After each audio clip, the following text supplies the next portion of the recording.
Good evening, friends. Welcome to Almighty Traders. Friends, 28th January 2025 market complete అయిపోయింది. So దాని తర్వాత market 29th January 2025న ఏం జరగబోతుందనే దాని మీద ఇప్పుడు మనమైతే డిస్కషన్ చేసుకుందాము. సో ఏం జరగవచ్చు అనేది ఇక్కడ మనకు కావాల్సినటువంటి విషయం. ఎందుకు అంటే ఇది మన సొంత అభిప్రాయం మాత్రమే. సో మార్కెట్ ఎలా వెళ్తుందనే దానిపైన మన యొక్క అభిప్రాయాన్ని, నా యొక్క అభిప్రాయాన్ని మీతో షేర్ చేసుకోవాలనుకుంటున్నాను. సో ఆ విధంగా నేను మీతో షేర్ చేసుకుంటున్నాను. ఫ్రెండ్స్, ఇప్పుడు మీరు కనుక గమనించినట్లయితే కనుక మనము 27th ఈవినింగ్ వచ్చేసి 28th మార్కెట్ ఇలా ఉండవచ్చు అని మాట్లాడుకున్నాం. సో ఎలా ఉండవచ్చు అని మాట్లాడుకున్నాము అంటే మార్కెట్ వచ్చేసి గ్యాప్ డౌన్లో ఓపెన్ అవ్వాలి, గ్యాప్ డౌన్లో ఓపెన్ అవ్వాలి, అప్ సైడ్ వెళ్ళాలని మాట్లాడుకున్నాం. కానీ మార్కెట్ ఏం చేసింది, గ్యాప్ అప్లో ఓపెన్ అయింది, అప్ సైడ్కే మూమెంట్ అనేది తీసుకుంది. సో దీని అర్థం ఏమిటి అంటే మనకు ఏదైతే దీని సింబల్ ఉన్నదో డౌన్ సైడ్ అనేది, సో డౌన్ సైడ్ అనేది మార్కెట్ అయితే రావాలి, కానీ మార్కెట్ అయితే డౌన్ సైడ్ రాలేదు. ఇక్కడ రెండు విషయాలు మనం గమనించాలి. అవేంటంటే మనం నిన్న ఫస్ట్ క్యాండిల్ గురించి నేర్చుకున్నాం. సో ఫస్ట్ క్యాండిల్ కనుక చూసినట్లయితే కనుక ఇక్కడ చూడండి ఒకసారి, ఈ ఫస్ట్ క్యాండిల్ వచ్చేసి విగ్ వచ్చేసి డౌన్ సైడ్, అప్ సైడ్ కంటే కూడా డౌన్ సైడ్ ఎక్కువగా ఉంది. అలాంటప్పుడు ఏం జరగాలి, ఇందులో డౌన్ సైడ్ మార్కెట్ రావాలి, కానీ రాలేదు. యాజ్ పర్ బ్రోకర్స్ ప్రకారంగా మనకి ఎటువైపు రావాలి, మార్కెట్ డౌన్ సైడ్ రాలేదు. సరే, అది ఎందుకో చూద్దామా ఒకసారి. సో ఎప్పుడైతే మనకు ఈ లెవెల్ అనేది క్రాస్ అయిపోయిందో డౌన్ సైడ్ అనేది, సో దీని తర్వాత అనేది మార్కెట్ డౌన్ సైడ్ మూమెంట్ తీసుకోవాలి యాక్చువల్గా. కానీ ఎలా జరగాలి, నిఫ్టీలో జరగాలి, అలాగే బ్యాంక్ నిఫ్టీలో కూడా జరగాలి. కానీ ఇక్కడ మనకి ఏం చేసింది, ఓన్లీ నిఫ్టీలో మాత్రమే జరిగింది. చూడండి ఒకసారి, ఇక్కడ బ్యాంక్ నిఫ్టీకి సంబంధించి కనుక మీరు చూసినట్లయితే కనుక బ్యాంక్ నిఫ్టీలో రాలేదు మార్కెట్ కిందికి. విగ్ ఏమో డౌన్ సైడ్ క్లియర్గా చూపిస్తుంది, నేను డౌన్ సైడ్ వస్తాను అని. కానీ ఏం చేసింది, ఇది పూర్తిగా అప్ సైడ్ వెళ్ళింది. సో ఎప్పుడైతే ఈ విగ్ అనేది ఇక్కడికి క్రాస్ చేయకుండా మార్కెట్ అనేది వెళ్తుందో అప్పుడు ఏం చేస్తుంది, ఇది ఆపోజిట్ డైరెక్షన్లోకి వెళ్ళిపోతుంది. ఇది దీని యొక్క రూలు. సో రెండు అలా జరిగింటే కనుక ఇంకా మనకి ఎక్కువ మార్కెట్ అనేది అప్ సైడ్ వెళ్ళిపోయేది. సో రెండు జరగలేదు, ఒకటే జరిగింది కాబట్టి మార్కెట్ కొంతవరకు అనేది అప్ సైడ్ తీసుకుంది. సో దీన్ని బట్టి మనకి ఏమర్థమవుతుంది, ఓన్లీ విగ్ అనేది డౌన్ సైడ్ ఉన్నంత మాత్రాన సరిపోదు, దాంట్లో ఇంకా కొన్ని క్వాలిటీస్ ఉంటాయి, ఇంకా కొన్ని యాడ్ చేసుకోవాలి. ఒకే పాయింట్ మీద ఎప్పుడూ కూడా ట్రేడింగ్ అనేది చెయ్యకూడదు. సో అన్ని విషయాలు మనకి ఎటు చూసినా కూడా అన్ని విషయాలను ఒక ప్యాచ్ చేస్తే కనుక ఎలా ఉంటుందో అలా ఉండాలి. సో అప్పుడు మాత్రమే మనము దాన్ని ట్రేడ్ చేయగలుగుతాము. సో అలా ఎవరైనా సరే క్యాండిల్ స్టిక్ ప్యాటర్న్ గురించి తెలుసుకోవాలనుకున్న వాళ్ళు నా వాట్సాప్ నెంబర్ పైన ఇవ్వబడుతుంది. సో ఈ వాట్సాప్ నెంబర్కు కనుక మీరు వాట్సాప్ మెసేజ్ చేసినట్లయితే కనుక క్యాండిల్ స్టిక్ ప్యాటర్న్ అనేది మీకు చెప్తాము. Okay, next. సో ఇలా విధంగా ఉన్నప్పుడు మార్కెట్ ఏంటి నెక్స్ట్, సరే ఈరోజు నిన్న కంప్లీట్ అయిపోయింది. సో మనకి ఫస్ట్ విషయం గురించి కొన్ని విషయాలు అయితే, ఫస్ట్ క్యాండిల్ గురించి మనం కొన్ని విషయాలు అయితే మాట్లాడుకుంటున్నాము.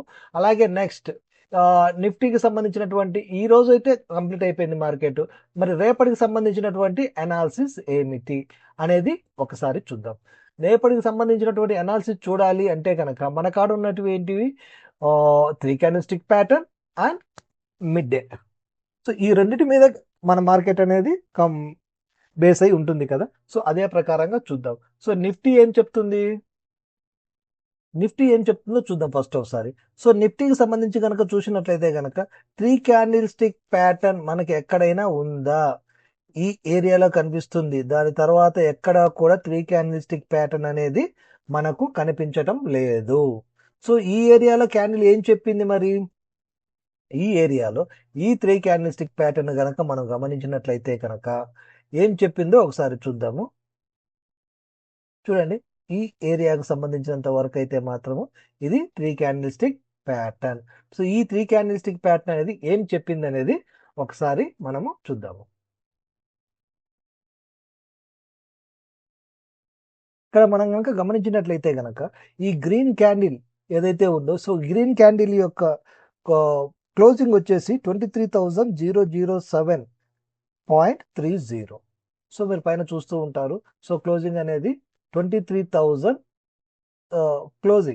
క్లోజింగ్ చూస్తే కనుక 23,000.30 007.30. సో అలాగే పక్కన ఉన్నటువంటి బేరిష్ క్యాండిల్ ఓపెనింగ్ చూస్తే కనుక 23,006.95. సో ఏది అప్లో ఉంది, ఏది డౌన్లో ఉంది?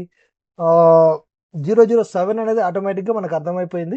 సో 007 అనేది అప్లో ఉంది, ఇది అనేది డౌన్లో ఉంది. సో దీని యొక్క అర్థం ఏమిటి? ఇప్పుడు ఇక్కడ సింబల్ వచ్చేసి మైనస్, నెగటివ్ అనేది ఏర్పడ్డది. సో నెక్స్ట్ దాని తర్వాత క్యాండిల్ చూడండి ఒకసారి. సో దాని తర్వాత వచ్చినటువంటి క్యాండిల్ ఏదైతే ఉందో ఇక్కడ గ్రీన్ ఉంది. గ్రీన్ ఏం చేసింది? పాజిటివ్ అప్ సైడ్ చూపిస్తుంది చూడండి. సో ఇది పూర్తిగా అప్ సైడ్ చూపిస్తుంది. సో దీన్ని ఏమనుకోవచ్చు మనము? పాజిటివ్ అంటే plus. So minus into plus ఏమవుతుంది? మైనస్ అవుతుంది. సో ఈ మైనస్ అంటే అర్థం ఏంటిది? ఈ పాజిటివ్ అనేది రివర్సల్ అయిపోతుంది. యాక్చువల్గా ఇలా జరగాల్సిన పాజిటివ్ అనేది రివర్సల్ అయిపోతుంది. ఓకే, కానీ ఇక్కడ సిగ్నల్ అయితే ఇచ్చింది, కానీ దీని తర్వాత నుంచి ఇది రివర్సల్ అవ్వలేదు చూడండి. ఇక్కడి వరకు ఒక్కసారి ఇక్కడ రివర్సల్ అయింది తప్ప ఈ మధ్యలో ఎక్కడే కూడా అది రివర్సల్ అవ్వలేదు. మరి దీన్ని ఎందుకని రివర్సల్ అవ్వలేదు ఒకసారి చూద్దామా? ఎందుకంటే మనం ఒకే పాయింట్ మీద ఎప్పుడు కూడా ట్రేడింగ్ అనేది చేయకూడదని చెప్పుకున్నాం. సో మరి అది రివర్సల్ అవ్వాలి, ఎక్కడో ఒక చోట మాత్రం రివర్సల్ అవ్వాలి. కానీ ఎందుకు కావట్లేదు రివర్సల్ అయితే అవ్వాలి కదా. దాని తర్వాత మనకు ఇక్కడ ఒక 3 క్యాండిల్ స్టిక్ ప్యాటర్న్ చూడండి. సో ఇక్కడ కనుక మనం చూసినట్లయితే కనుక మనకి ఇక్కడ ఇంకొక 3 క్యాండిల్ స్టిక్ ప్యాటర్న్ అనేది ఏర్పడ్డది. సో ఈ 3 క్యాండిల్ స్టిక్ ప్యాటర్న్ ఏం చెప్తుంది? ఈ 3 క్యాండిల్ స్టిక్ ప్యాటర్న్ కంప్లీట్ అయిపోయిన తర్వాత మళ్ళీ ఒక 3 క్యాండిల్ స్టిక్ ప్యాటర్న్ ఏర్పడ్డది. సో ఈ 3 క్యాండిల్ స్టిక్ ప్యాటర్న్ ఏం చెప్తుందో చూద్దాం ఒకసారి. ఇక్కడ సంబంధించి 3 క్యాండిల్ స్టిక్ ప్యాటర్న్ లో ఈ గ్రీన్ క్యాండిల్, బుల్లిష్ క్యాండిల్ యొక్క క్లోజింగ్ వచ్చేసేమో 23,065.25. ఓకే, అలాగే ఈ బ్యారిష్ క్యాండిల్ కనుక మనం చూసినట్లయితే కనుక దీని ఓపెనింగ్ వచ్చేసి 23,067.37. సో ఆటోమేటిక్గా మనకు అర్థమైపోతుంది ఈ బేరిష్ క్యాండిల్ అనేది అప్పులో ఉంది అని చెప్పేసి. సో ఇక్కడ సింబల్ ఏమవుతుంది అప్పుడు? ప్లస్ అవుతుంది. సో ఈ ప్లస్ అంటే ఏంటిది? పాజిటివ్. సో పాజిటివ్ లో మార్కెట్ అనేది ఉంది. సో మన పాజిటివ్ అండ్ నెగిటివ్ అనేది దేని బేస్ చేసుకొని చెప్తాము? నెక్స్ట్ ఈ క్యాండిల్ ని బేస్ చేసుకొని చెప్తాం. సో ఈ క్యాండిల్ అనేది మనకు ఇప్పుడు డైరెక్షన్ ఎటువైపుకు ఇచ్చింది. సో ఈ క్యాండిల్ అనేది చూడండి, మీరు కరెక్ట్ గా కనుక గమనించినట్లయితే కనుక బోత్ సైడ్ డైరెక్షన్ అనేది జరిగింది. సో ఈ బేరిష్ క్యాండిల్ దాటి కిందికి వచ్చేసింది కదా. ఈ విగ్గును గమనించండి ఇక్కడ. సో ఈ విగ్గును గమనిస్తే కనుక బేరిష్ క్యాండిల్ అనేది దాటి కిందికి వచ్చేసింది. అలాగే ఇక్కడ ఈ హాఫ్ బాడీని దాటి పైకి వెళ్ళిపోయింది. అంటే అర్థం ఏమిటి? ఇది రెండు వైపులకు సిగ్నల్ అనేది ఇచ్చింది. ఓకేనా? So only one side signal గా లేదు, ఇక్కడ అప్ సైడ్ ఉంది, డౌన్ సైడ్ ఉంది. సో మనకి ఈ 3 క్యాండిల్ స్టిక్ ప్యాటర్న్ ప్రకారం ఏం చెప్పింది? డౌన్ చెప్పింది.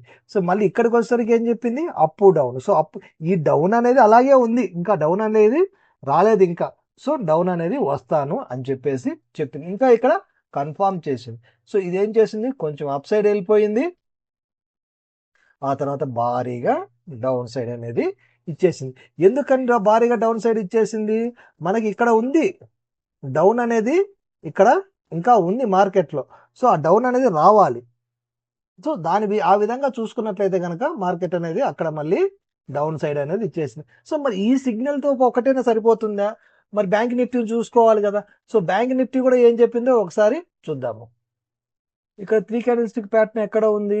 సో ఈ ప్లేస్ లో మాత్రమే మనకు 3 క్యాండిల్ స్టిక్ ప్యాటర్న్ ఉంది. సో ఈ ప్లేస్ లో 3 క్యాండిల్ స్టిక్ ప్యాటర్న్ ఉన్నప్పుడు మనం చేయాల్సిన పని ఏంటిది? Last candle. So last candle యొక్క క్లోజింగ్ ఎంత ఒకసారి చూడండి, 49,116.75.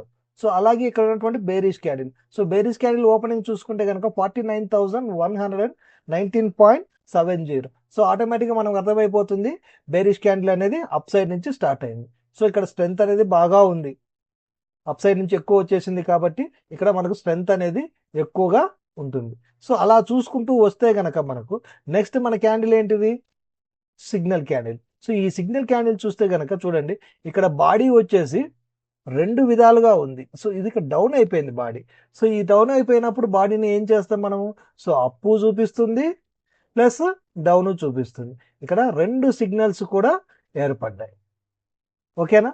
సో ఈ తర్వాత 3 క్యాండిల్ స్టిక్ ప్యాటర్న్ అనేది ఎక్కడా కూడా లేదు. సో ఇక్కడ ఏం ఏర్పడింది? అప్పు ఏర్పడింది, అలాగే డౌన్ ఏర్పడింది. సో రెండు ఉన్నప్పుడు దీని పరిస్థితి ఏంటిది?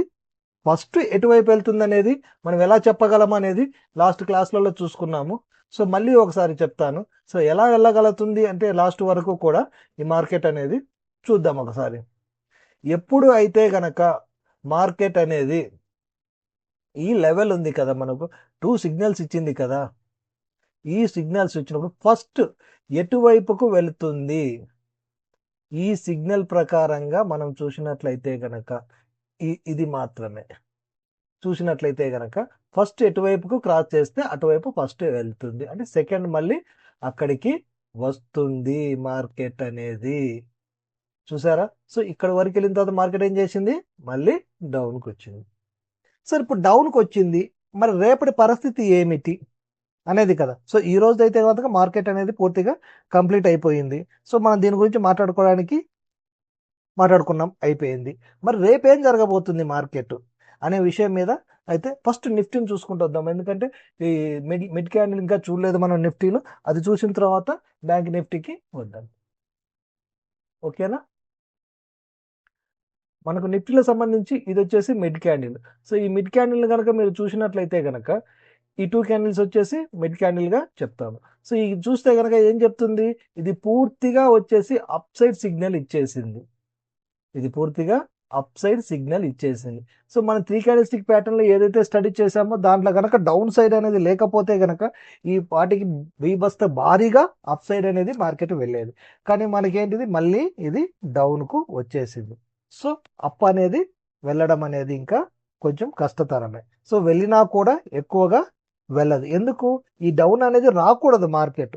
సో డౌన్ అనేది వచ్చేసింది కాబట్టి దాన్ని మనము ఇంకా ఏమీ కూడా చేయలేము. సో డౌన్ వచ్చిన తర్వాత మార్కెట్ పరిస్థితి ఏమిటి అంటే ఈ 23,050కి కింద ఉంటే గనక మార్కెట్ అనేది మనకు రేపటికు ఇది అనేది మార్కెట్ అనేది డౌన్ సైడ్కే వస్తుంది. అలా కాకుండా గనక దీనిపైన గనక వెళ్తే గనక మార్కెట్ అనేది అప్ సైడ్కు వెళ్తుంది. సో ఇప్పుడు మనకు బ్రోకర్స్ కూడా చూడండి, ఒకసారి క్లోజ్ చేసిన విధానం చూడండి. 976లో మార్కెట్ అనేది క్లోజ్ అవుతాయి. ఇక్కడ చూడండి 957కు తీసుకెళ్లారు. అంటే ఇది యాజ్ పర్ బ్రోకర్స్ ప్రకారంగా రేపు మళ్ళీ గ్యాప్ డౌన్ రావాలి. సో ఈ గ్యాప్ డౌన్ అనేది మాత్రం రేపు జరుగుతుంది. సో ఈ గ్యాప్ డౌన్ వచ్చిన తర్వాత 23,050 ఏదైతే ఉందో దాన్ని దాటితేనే మనకు అప్ సైడ్ మూవ్మెంట్ అనేది దొరుకుతుంది. సో నిన్న కూడా ఇటువంటి విషయం ఒకటి మాట్లాడుకున్నాం, గుర్తుందా మీకు? ఎప్పుడైతే ఈ 945 950 ఇది కదా 925 920 అనేది క్రాస్ అవుతుందో మార్కెట్, ఆ క్రాస్ అయిన తర్వాత మార్కెట్ అనేది అప్ సైడ్ వెళ్తుంది అని మాట్లాడుకున్నాం. సో అలాగే ఇప్పుడు మన ముందున్నటువంటిది ఏంటంటే 23,050 అనేది ఎప్పుడైతే క్రాస్ అవుతుందో అప్పుడు మాత్రమే మార్కెట్ అనేది అప్ సైడ్ తీసుకుంటుంది. సో అలాగే ఇంకొక విషయం ఏమిటంటే ఇక్కడ నిఫ్టీ చూసాము, ఓకే. మరి బ్యాంక్ నిఫ్టీ పరిస్థితి ఏమిటి? సో బ్యాంక్ నిఫ్టీ కూడా చూడాలి కదా, బ్యాంక్ నిఫ్టీ ఏం చెప్తుంది అనేది కూడా చూద్దాం. సో బ్యాంక్ నిఫ్టీలో కూడా ఒక పాయింట్ అనేది ఉంటుంది కదా మనకు. సో ఆ పాయింట్ ఎక్కడుంది, ఇక్కడ ఉంది. 49,150 కనుక క్రాస్ అవుతేనే మనకు అనేది అప్ సైడ్ తీసుకోవాలి, లేకపోతే గనక అంతవరకు మార్కెట్ అనేది డౌన్ సైడ్లోనే ఉంటుంది. ఇది ఫ్రెండ్స్ రేపటికి మార్కెట్కి సంబంధించినటువంటి విశేషాలు. సో ఈ విధంగా మీరు రేపు అప్ సైడ్ డౌన్ సైడ్లోనే ఓపెన్ అవుతుంది మార్కెట్, డౌన్ సైడే ఉంటుంది. ఎప్పుడైతే మనం మాట్లాడుకున్నటువంటి 2 పాయింట్లు 49,150 అనేది బ్యాంక్ నిఫ్టీలో, అలాగే నిఫ్టీలోకి వచ్చేసరికి 23,050 అనేది క్రాస్ అవుతే మాత్రం మనం అప్ సైడ్ మార్కెట్ను చూసుకోవచ్చు, లేకపోతే కనుక మనము డౌన్ సైడ్లోనే మార్కెట్ను ట్రేడ్ చేయాల్సి ఉంటుంది. Okay friends, thank you.